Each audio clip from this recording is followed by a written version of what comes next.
الحمد لله وكفى وسلام على عباده الذين اصطفى أما بعد أعوذ بالله من الشيطان الرجيم بسم الله الرحمن الرحيم ربنا آتنا في الدنيا حسنة وفي الآخرة حسنة صدق الله العظيم رب اشرح لي صدري ويسر لي أمري واحلل عقدة من لساني يفقهوا قولي درود شریف پڑھیں گے اللهم صل على سيدنا محمد وعلى آل سيدنا محمد وبارك وسلم يا رب صل وسلم دائما أبدا على حبيبك خير الخلق كلهم.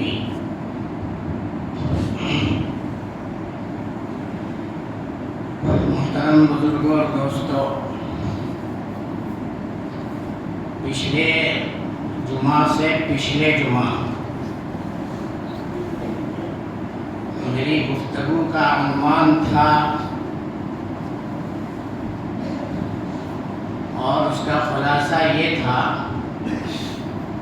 کہ جنت میں جو تعداد زیادہ ہوگی کن کی ہوگی؟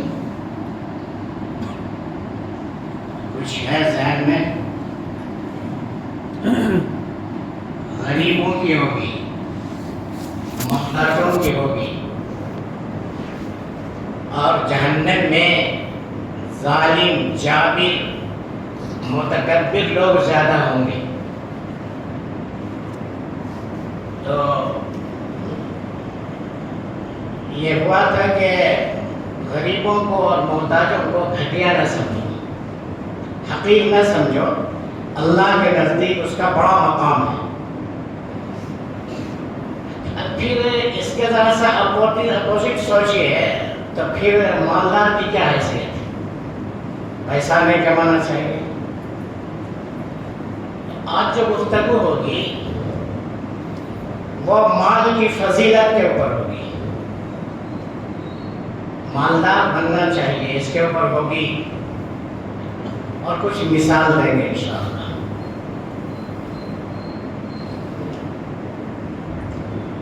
مقصد زندگی کیا ہے؟ زندگی کا مقصد کیا ہے؟ اللہ کو راضی کرنا. پوری زندگی کا مقصد اللہ کو راضی کرنا.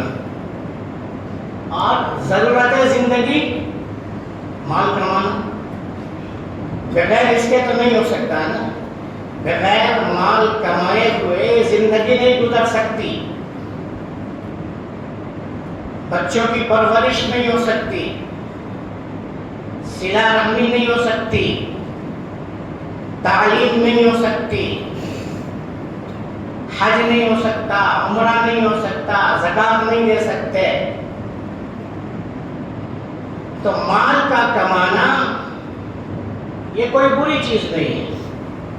مالدار بننا کوئی بری چیز نہیں ہے، بلکہ مال کمانا، مالدار بننا شریعت اس کی ترغیب دیتی ہے، سپورٹ کرتی ہے. شریعت اس کا حکم دیتا ہے کہ مال کماؤ. لیکن مال اس وقت اور مالداری اس وقت خراب ہوتی ہے جب مال کی محبت اور پھر مالداری کے ذریعے سے گھمنڈ اور تکبر آنا، اس وقت وہ مال خراب ہوتا ہے. حضور پاک علیہ السلام نے جو مال سے اور مالداری سے جہاں پہ منع کیا ہے، وہاں پہ وجہ یہ ہے کہ مال کی وجہ سے گھمنڈ اور تکبر آتا ہے. اور پھر آپ صلی اللہ علیہ وسلم نے غربت سے پناہ مانگی ہے. غربت سے اس لیے پناہ مانگی ہے کہ غریب آدمی کے بارے میں خطرہ یہ ہے کہ قادل فقر ان یکون کفرا، کہ غریب آدمی ممکن ہے کہ غربت کی وجہ سے کافر بن جائے. اس لیے اللہ کے رسول نے اس سے پناہ مانگی ہے. دیکھیے، جب تک کشتی پانی پہ چلتی رہے تب تو ٹھیک ہے، لیکن اگر کشتی میں پانی آ جائے تو کیا ہوگا؟ کشتی ڈوب جائے گی، لوگ غرق ہو جائیں گے، مر جائیں گے۔ اسی طرح سے دنیا دل میں نہیں ہو، جیب میں ہو۔ دنیا کہاں؟ دل میں نہیں ہو، جیب میں ہو تو برا نہیں ہے، لیکن اگر شریعت، اللہ کی محبت، حضور کا طریقہ جیب میں آ جائے اور دنیا دل میں آ جائے تو یہ غلط ہے۔ جس طرح کشتی میں پانی آ جائے تو غلط ہے، اسی طرح دل کے اندر دنیا کی محبت ایسی آ جائے کہ اللہ کو بھول جائے، شریعت کو بھول جائے، وہ غلط ہے۔ جیب میں جتنا بھی دنیا رہے اور دل میں اللہ کی محبت رہے اور حلال طریقے سے دنیا کو کمائے تو بالکل غلط نہیں ہے، بلکہ شریعت کا حکم ہے کہ تم مال کماؤ، مال کی حفاظت بھی کرو۔ مال کمانے کا بھی حکم ہے، مال کی حفاظت کا بھی حکم ہے، اور صرف اپنے مال کی حفاظت کا نہیں، اگر دوسرے آدمی کا بھی مال ہے تو اس کی حفاظت کرنے کا حکم دیا اللہ کے رسول نے کہ ان کے مال کی بھی حفاظت کرو، ان کے مال کو ضائع کرنے کی کوشش نہ کرو۔ قرآن کریم میں مال کے بارے میں اللہ تعالیٰ نے کئی جگہ حکم دیا ہے۔ اگر مال برا ہوتا تو حج کا حکم نہیں ہوتا نا، مال برا ہوتا تو زکوٰۃ کا حکم نہیں ہوتا نا، صدقے کا حکم نہیں ہوتا نا۔ قرآن کریم میں 32 مقامات پر اللہ تعالیٰ نے زکوٰۃ کا حکم دیا ہے، 61 مقامات پر صدقے کی ترغیب دی ہے۔ تو اگر مال برا ہوتا تو پھر یہ حکم کیوں ہوتا؟ مال بری چیز نہیں ہے۔ سورہ جمعہ 28ویں پارے میں ہے، اللہ تبارک و تعالیٰ ارشاد فرماتے ہیں، یا ایھا الذین آمنوا اذا نودی للصلاۃ من یوم الجمعۃ فاسعوا الی ذکر اللہ، کہ اے ایمان والو جب اذان دے دی جائے جمعہ کی تو شٹر گراؤ، کاروبار بند کرو، فاسعوا الی ذکر اللہ، نماز کی طرف آ جاؤ۔ فَإِذَا قُضِيَتِ الصَّلَاةُ، اور جب تم نماز پڑھ لیے تو اللہ تعالیٰ آگے یہ نہیں کہتے ہیں جب نماز پڑھ لیے تو تم دالچا بگاڑا کھانے چلے جاؤ، قلاقند کھانے چلے جاؤ یا تسبیح لے کے بیٹھ جاؤ۔ جمعہ کے دن درود شریف پڑھنے کی بڑی اہمیت ہے۔ جمعرات کی مغرب بعد سے لے کر کے جمعہ کے مغرب تک درود شریف پڑھنے کی فضیلت ہے۔ اللہ چاہتا تو حکم دے سکتا تھا نا کہ اذان کی، جمعہ کی اذان ہو گئی، مسجد میں آ جاؤ، کھا پی کے آ جاؤ، مسجد میں رہو، مغرب تک درود پڑھنا لازم ہے، اللہ کہہ سکتا تھا۔ پچھلی امتوں کو کہا کہ سنیچر کے دن کاروبار بند، پورے دن کاروبار بند بنی اسرائیل کو، لیکن اس امت کو نہیں کہا۔ کیا کہا؟ جب اذان ہو جائے، جمعہ کی اذان اول، پہلی اذان 12:30 بجے جو اذان ہوتی ہے وہ اذان ہو جائے، شٹر بند کرو، کاروبار بند کرو اور ملازمت چھوڑو، مسجد میں آ جاؤ۔ فَإِذَا قُضِيَتِ الصَّلَاةُ، اور جب تم نماز پڑھ لیے تو فَانتَشِرُوا فِي الْأَرْضِ، اب تم مسجد سے نکل جاؤ، زمین میں پھیل جاؤ، وَابْتَغُوا مِنْ فَضْلِ اللَّهِ، اب تم کاروبار کرو۔ کیا کہہ رہے اللہ؟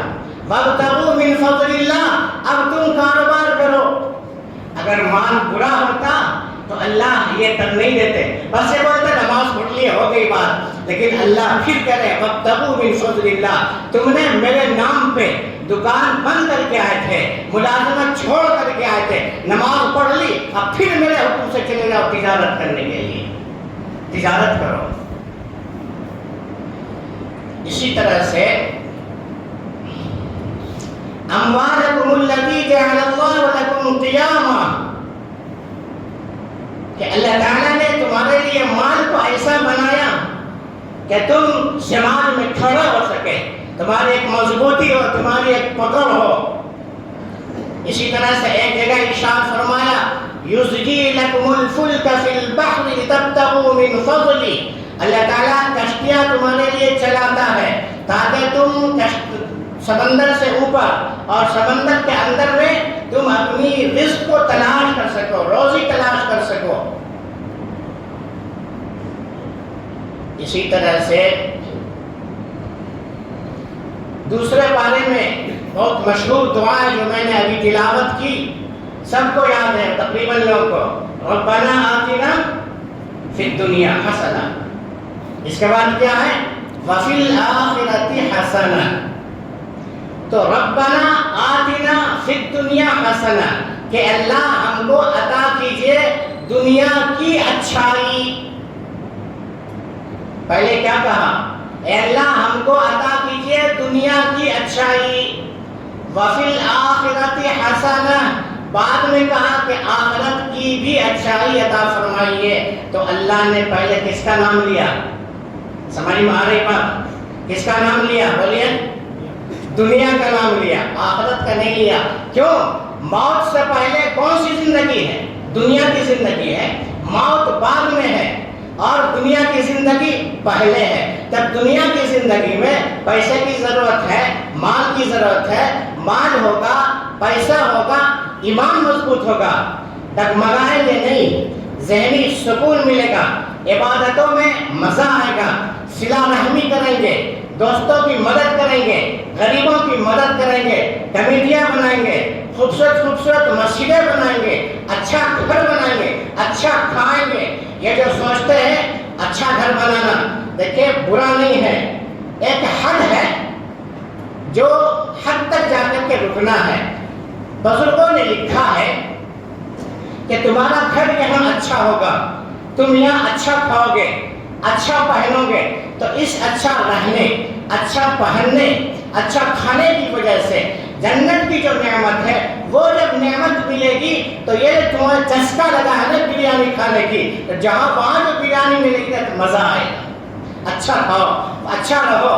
وہاں جو محل ملے گا تو چونکہ اچھے محل میں رہنے کی عادت ہے تو اس محل کا مزہ وہاں ملے گا، بزرگوں نے لکھا ہے۔ تو پہلے اللہ کیا کہتے ہیں؟ ربنا آتنا فی الدنیا، پہلے دنیا ہی کا تذکرہ کیا نا۔ دنیا اگر بری ہوتی تو اللہ دنیا کا تذکرہ نہیں کرتے، کس کا تذکرہ کرتے؟ صرف آخرت کا تذکرہ کرتے کہ ایمان والو ربنا آتنا فی الآخرۃ حسنہ، کہ صرف دنیا کی تو آخرت کی دعا مان لو کام ختم ہے، دنیا کیسی بھی تمہاری گزرے نہیں۔ بالکل شریعت منع کرتی ہے فقیر رہنا، غریب رہنا، شریعت بالکل اس کو پسند ہی نہیں کرتی۔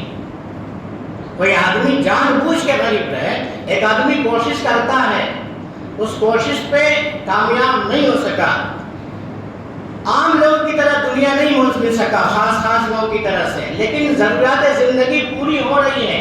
ایک آدمی کاہل اور سست بیٹھا ہوا ہے، کچھ نہیں کر رہا ہے، شریعت اس کو پسند نہیں کرتی، کرو کچھ۔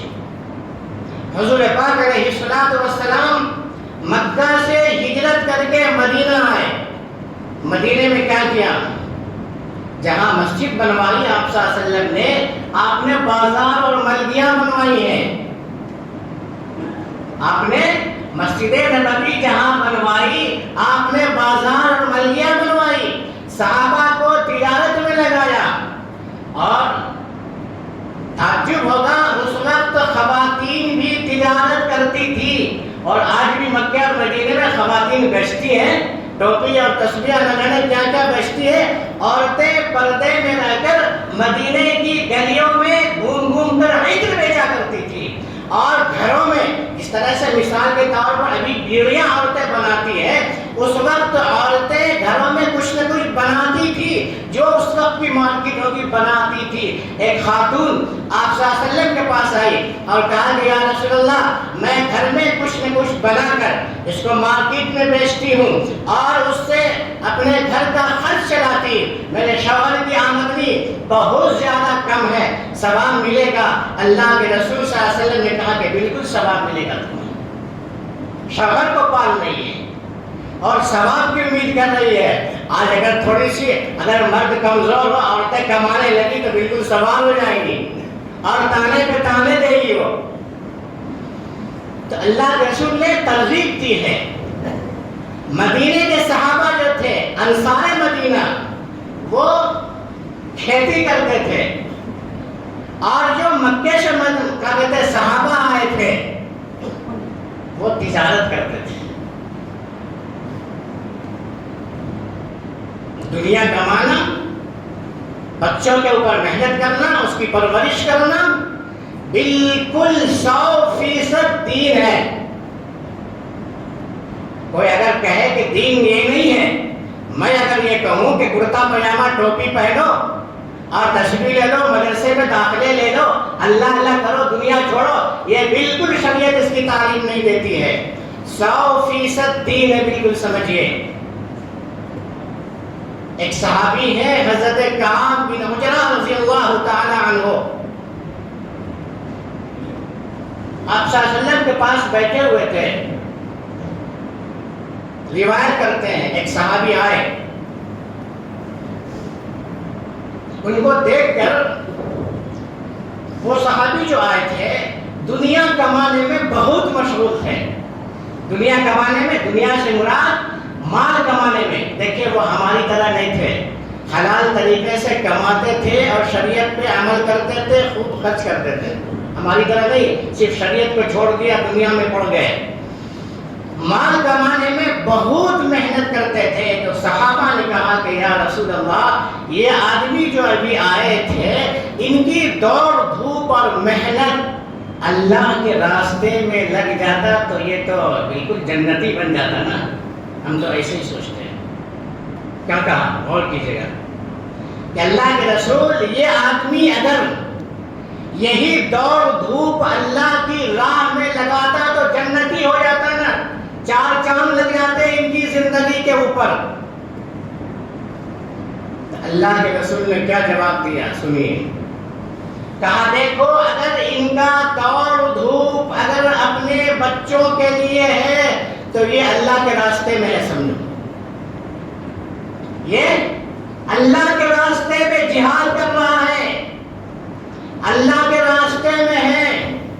اور اگر یہ اپنے ماں باپ کے لیے دوڑ دھوپ کر رہا ہے تو پھر بھی اللہ کے راستے میں ہے، اور صرف اپنی ذات کے لیے بھی محنت کر رہا ہے کہ تاکہ میری زندگی صحیح گزرے، دوسرے کے سامنے ہاتھ نہ پھیلانا پڑے، تو وہ بھی اللہ کے راستے میں ہے۔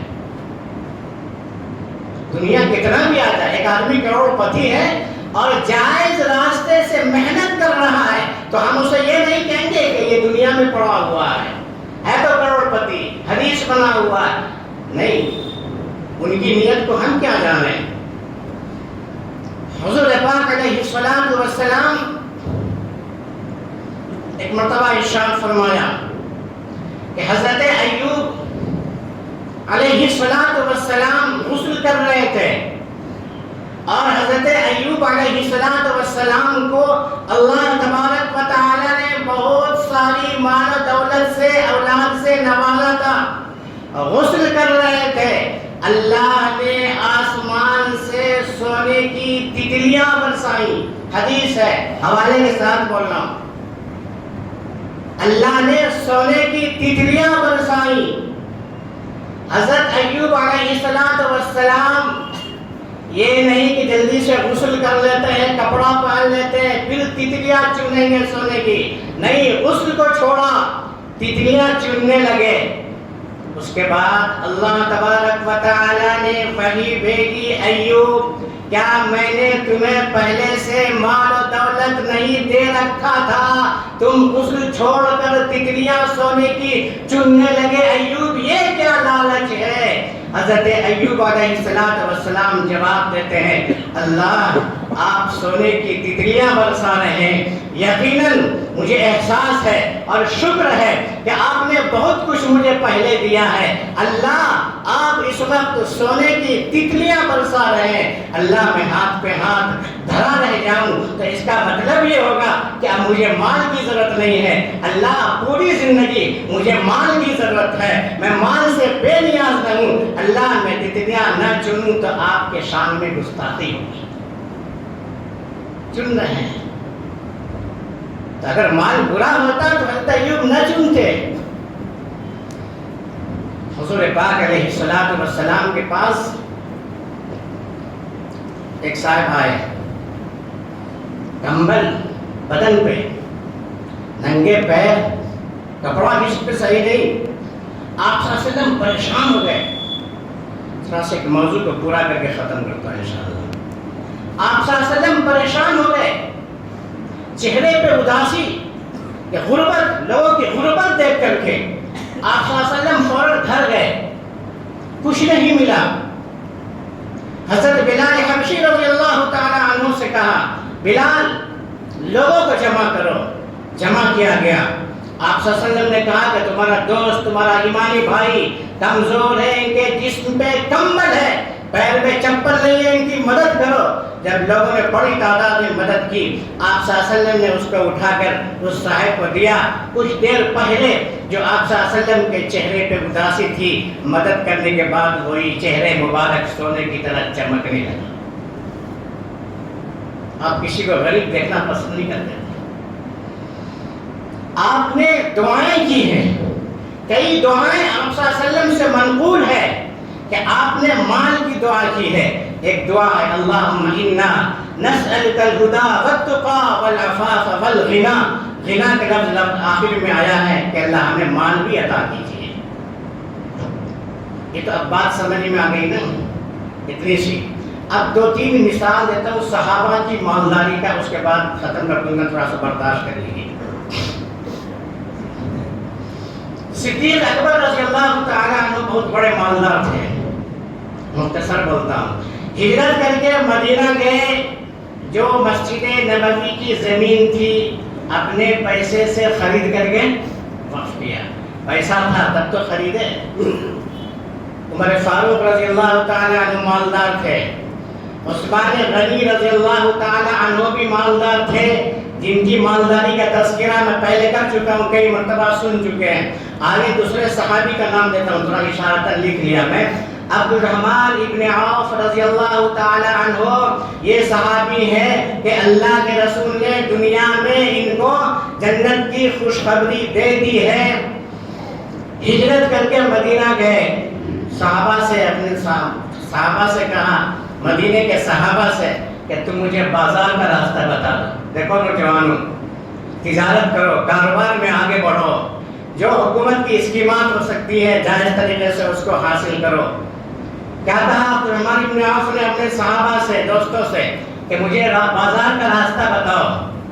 بازار کا راستہ بتا دیا. کاروبار شروع کیا. اتنے بڑے مالدار بن گئے. 4